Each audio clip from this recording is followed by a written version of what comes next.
looked at the news or maybe just looked around your office during some mandatory HR seminar and just felt like the world has actually gone mad? Mm-hmm. Like, not just chaotic, but specifically inverted, where up is down, weakness is suddenly strength, and telling the plain truth is now heard speech. It's that classic red pill moment, isn't it? That sinking feeling that there's a glitch in the matrix and maybe you're the only one seeing it. Exactly. And today we are going to show you that this feeling, it isn't accidental chaos. It's not the world just drifting, it's a deliberate design. And architectural. We are doing a deep dive into a book that honestly feels less like a self-help guide and more like a loaded weapon. Wow. It's called Satanic Inversions: How the Left Turns Everything Upside Down by Conrad Riker. Weapon is absolutely the right word. Riker himself calls it a demolition. This is a guide for men who are just tired of apologizing for existing. Right. For anyone who wants to understand the history of our institutions before they were, well, completely captured by these ideologies. By feminist and Marxist ideologies, yeah. Before we get into the heavy artillery, and trust me, we are going there, make sure you hit that like and subscribe button right now. You do not want to miss these deep dives. We're decoding the signal here. Absolutely. And listen, if what we're about to talk about today resonates with you, if you want the full arsenal of arguments, you need to go to Amazon Kindle or Google Play Books and buy this ebook immediately. Seriously. We can give you the map, but Riker gives you the whole terrain. It's essential reading. Okay, let's get into it. The title alone, Satanic Inversions. That is heavy. It sounds almost theological. What's the core mission here? The mission is to expose the mechanism. Riker's central thesis is that the left didn't just win the culture war by, debating better. We're having better ideas? Not at all. He says they cheated. They just redefined the words until reality itself was flipped upside down. He calls it inversion. Okay, so give me an example. What does an inversion actually look like in practice? Well, just look at the language we're all forced to use. Lies become a type of virtue. Weakness is celebrated as bravery. Strength is oppression. Strength is oppression. And inclusive. Inclusive now just means excluding anyone who dissents from the main narrative. It's Orwell, but for, corporate HR manuals. Precisely. But Riker argues this isn't just random. It's a specific tool. A tool of psychological warfare he calls the Hegelian dialectic. I've heard of this from, philosophy class, but I have a feeling Riker isn't using it to talk about abstract logic. No. He treats it as a formula for destruction. Here's how it works. You start with the thesis. Okay. That's the established order. So think, traditional masculinity, merit, biological reality, just the way the world actually functions. Right, the way things are supposed to be, the default. Then you manufacture an antithesis. You create a crisis, an extreme opposite. So for the thesis of masculinity, the antithesis isn't just femininity. It's toxic masculinity. It's toxic masculinity or radical feminism. You manufacture a problem to destabilize the norm. And the goal is the synthesis. Exactly. But the synthesis isn't a compromise, which is what they tell you. It's a new, completely controlled reality. So instead of strong families, you get state-controlled families. Instead of leaders, you get gender-fluid bureaucrats. Yes. Okay. The ultimate goal is not equality. It's this satanic flipping of reality where the weak are meant to rule the strong. That is terrifyingly brilliant if you're the one pulling the strings. It explains why everything feels so backward. It's not an accident, it's the blueprint. And it explains why competence, just being good at your job, is now viewed as a form of domination. Yes, let's talk about that. This war on merit. This part of the book really hit home because you see it everywhere. Riker tells the story about a Google engineer who was fired in 2022. That story is a perfect case study. I mean, you have a senior engineer, top of his game. He wasn't fired for sabotage, not for bad code, not for incompetence. He was fired because he used a firm tone. A firm tone, that's it. That's it. A junior colleague reported feeling unsafe. Unsafe in a meeting room because of a tone of voice. Yes. And the implication is just huge. Feelings have completely overridden facts. If you are competent and assertive, you are a threat, not to the project, but to the emotional safety of the weakest person in the room. It's the weaponization of fragility. You can literally use your feelings as a weapon to destroy someone's career. And Riker brings the data, right? It's not just stories. He cites an MIT study from 2023. This one is, it's just staggering. MIT, like a lot of elite schools, got rid of standardized testing, because tests are inequitable. Of course. But they looked at the data. Students admitted without those tests, They were 34% more likely to drop out or fail their core STEM courses. 34%. That is a massive number. You're setting them up to fail. But in the logic of inversion, their failure isn't the problem. The standard is the problem. Riker even quotes Shannon Sharp talking about the NBA to illustrate this. Oh, the LeBron James thing, right? Right. You have legends like Michael Jordan playing with the flu, Larry Bird playing with broken bones, just pure will to win. That was the thesis of excellence. Then you have modern players, and he mentions LeBron specifically here, missing a playoff game for clarity. Clarity. I cannot imagine Jordan missing a finals game for clarity. Or Bird walking off because he didn't feel validated. It's a fundamental shift. Yeah. The system pathologizes strength. It tells men that pushing through pain is toxic, Yeah. and that leaning into vulnerability and becoming dependent on therapy or the state, that's the new virtue. So you're removing the very tools that allow men to succeed, which, that brings us to education. Riker talks about something called the trivium. Yeah. I had to look this up, but it used to be the foundation of all Western learning.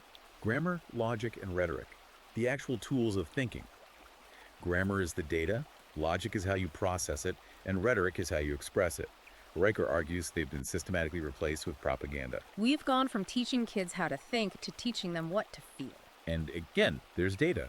A 2022 study from the educational researcher found that students taught with curricula heavy on critical race theory scored 12% lower on logic and critical thinking tests. 12% lower. So we're literally making the next generation dumber in the name of social justice. It's worse than dumber.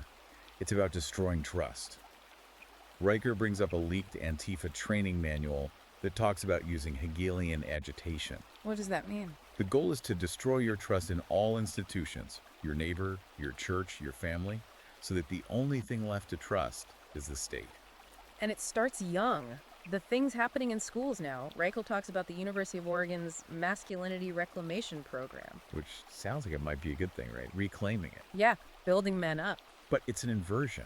It's about teaching collaborative vulnerability. Collaborative vulnerability. That sounds like a corporate retreat from hell. It's essentially teaching men to apologize for their own nature. And Riker contrasts this with the American College of Pediatricians. They've warned that teaching gender as a social construct is psychologically harmful to kids. And what happens to them? They get labeled as bigots. Meanwhile, libraries, which used to be these temples of knowledge, are becoming, in his words, recruitment centers with things like Drag Queen Story Hour. It's the total capture of the environment, but the most damaging capture, it has to be the home, the destruction of the family. Oh, absolutely. This part of the book was infuriating. The war on fatherhood, the stats, they're just undeniable. They are. The National Fatherhood Initiative, 2023 data.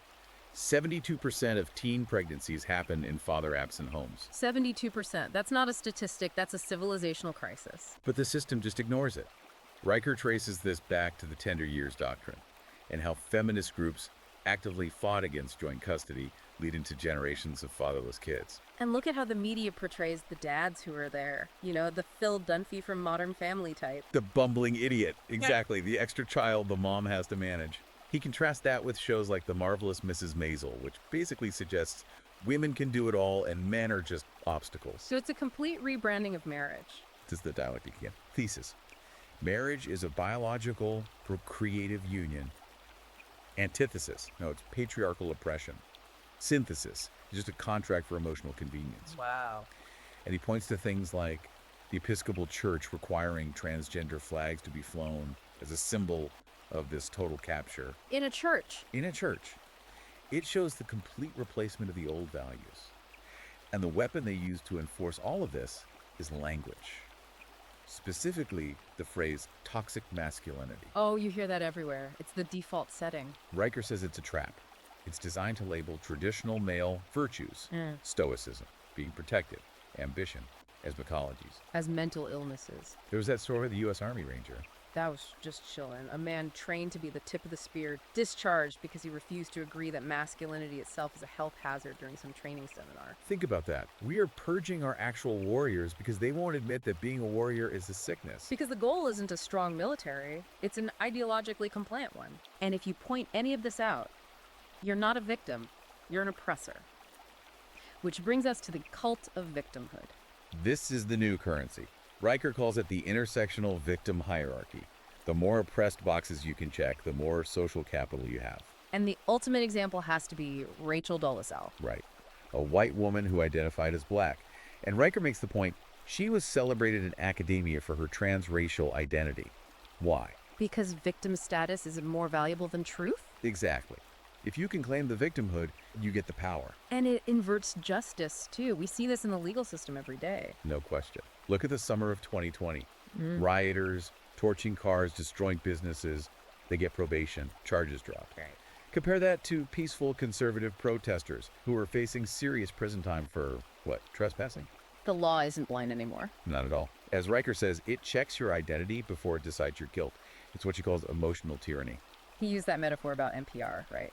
Changing all things considered. To all things felt. It's a perfect encapsulation. We've gone from a society based on reason to one based on emotion. If something feels true to the narrative, it's treated as true no matter what the reality is. Okay, so we've painted a pretty bleak picture. The institutions are captured, the language is rigged. Riker doesn't just leave us there, does he? No, he doesn't. And this is why I said at the start, this book is a weapon. His solution isn't to go vote harder. It isn't to apologize. It's refusal. Refusal to play their game. Exactly. He calls for men to reclaim the trivium logic, grammar, rhetoric. You have to learn to think clearly again to fight this. And you have to understand that peace without justice is surrender. That's a powerful line. It means stop being nice. Stop compromising with people who fundamentally want to destroy you. The solution is to withdraw your consent from their broken system. He ends with this thought that really it stuck with me. The world doesn't hate men because they're toxic. It hates men because they're necessary. That's the core of it all. Men are the firewall against chaos.